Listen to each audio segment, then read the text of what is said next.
he tries to bring it up, can you bring it up on the floor every morning? So we are, Eric, born thanks again for Would bringing you that up. repeat that question? I didn't understand what he said. He asked about the Born Alive Act and when that was going to be brought up on the floor of the House. The Born Alive Act obviously is, it's a bill that would make it, so we have to protect those who survive a botched attempt at an abortion. And that bill is currently under a discharge petition in the U.S. House, which I have signed to try to get it to come to the floor. Democrats have not supported that discharge petition, and that is the method that we have as a member of the minority party to be able to try to get a bill to the floor. So right now, I think what's very clear is there is a direction that Nancy Pelosi and the Democrats have chosen to go, which is the complete opposite, which is abortions on demand until birth. Nope. Versus this piece of legislation, Nope. which I think That's is, wrong. A common sense piece of legislation that many Democrats also would support.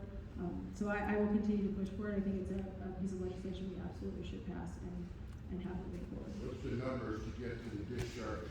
We have to get to 218, and I'm not sure where we are right now on that, but the minority party versus the majority party numbers in Congress right now are very slim. But we had one Democrat who voted with us on, for instance, the Hyde protections, which I support, which are taxpayer protections so that taxpayer funds don't go to pay for abortions. We did have one Democrat join with us in the Appropriations Committee on that, but they have taken that out of the appropriations bills for the first time in more than 40 years, which I think is the wrong direction to go. But anyway, we will continue to fight for those protections and try to continue to put pressure on to bring the Born Alive They Act. took the high protections out in this so-called infrastructure bill? No. It's out in the appropriations bills, and I No. believe they have removed it in several other provisions as well. No. Hello, Laura, healthcare worker, 40 years, work at OBGYN. You cannot have an abortion on demand. You cannot go into my hospital at 39 weeks and say you don't want to have that baby. I will call you out every single time. I've been doing this my entire life. My entire life is spent doing ultrasounds from 6 weeks up. I am sick and tired of hearing this. Women that have miscarriages, it's called a missed abortion. The word abortion means a baby is leaving. I don't want anybody to get an abortion.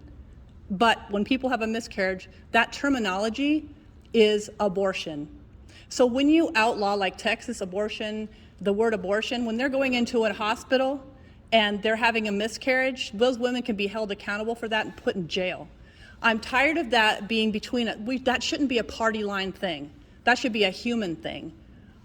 You can't just walk in and get an abortion just because you want one. I did a patient last year that their twins were fused by a heart. One heart between two babies. At this point, that woman will be forced to carry that. She had to make the horrible decision. I see babies without brains. I see babies with horrible things. And those patients are made to make that decision, and it's horrible, and it's crushing for the rest of their entire life. I wish that you could use different terminology as a woman and understanding what it's like to have that precious child, and other women that go through miscarriage after miscarriage after miscarriage and maybe have to make that decision over and over again. There's got to be another way to approach this than demonizing the women that are coming in there trying to make a decision that they don't want to make. I don't like fighting about this, and I hate that it puts a division between people just because it's a party line. I'm shaking right now because I'm so angry at that language. Women should not be blamed for things that are happening to them that are beyond their control. Obviously, I don't want people just marching in getting an abortion, but we need to find a way to talk about this and realize that there are people in this country that are suffering because of what's happening in states like Texas, because there's people making these laws that do not understand how this works. I'm sorry, but this is one issue that angers me, and I will argue about it every day. And I know you understand. You've had pregnancies, you've had babies, I have too. I see it every single day in my job. Please, let's sit down and have this conversation between the parties and not say the Democrats want you to go have an abortion at the 39 weeks. Like, please stop saying that. I think it's important to note, and I appreciate where you're coming from, Laura, and I think ultimately this isn't about Democrats wanting that, but they're allowing it. And that's I think the key for me. They're is not allowing it. It's What are they against the, allowing? it's against the law. The policy that they just passed on the House floor allows it. And I think. If there's a problem with the baby. The key for me is we need to, in my mind, the way we move this issue forward in general for both sides of the aisle, because it is a heated issue, and I understand that there are people who are on both sides of the issue, regardless of party. Whether Right. you're pro-life Democrats, you have pro-choice Republicans, and Right. I understand this is an issue where people are on both sides. I think ultimately it comes down to areas where I think we might be able to agree, and that's why I've supported the Hyde Amendment, for example, which I think Right. People may have varying opinions about whether or not you should be able to have an abortion or not, but ultimately should taxpayer dollars go to fund that? Right, and I can agree with that, and the Hyde Amendment will stand. Areas where I have tried to, during my time in Congress, focus on that, but we have seen legislation brought to the floor that does allow for unfettered access to that. I think that the majority of Americans agree that there does need to be some sort of an accommodation for a place where there is a viability of a baby, right? And we just Right. saw a story on, I saw it on Yeah, CNN last 21 night. weeks, yeah. 21-week-old baby Yeah. survived.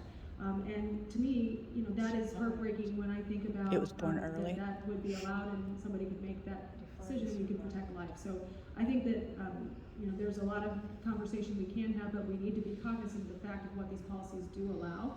Right. And that's why I think making sure we're very clear about the protections for taxpayers, for example, and the protections on timing are very critical, because right now you've seen bills proposed that do allow for unlimited access. Right, So I or think like taxpayer dollars, but that means a woman on Medicaid that's having a miscarriage can't, which is called an abortion, a spontaneous abortion or a missed abortion, none of that money can be used to help her, because that terminology is the word abortion. We need to work on that and fix it. Does include provisions for protection for the life of the mother and those instances as well. So that is the policy Right. that is in there right now. And so I think that's important to maintain, that we're protecting moms who are Right. experiencing a major medical situation. I've had 2 children, Right. and I understand my first baby, I almost died. I had to have Right. an emergent procedure done to pull my baby out, and I know what that's like. Childbirth Right. is a very dangerous medical condition. It is. And I think it's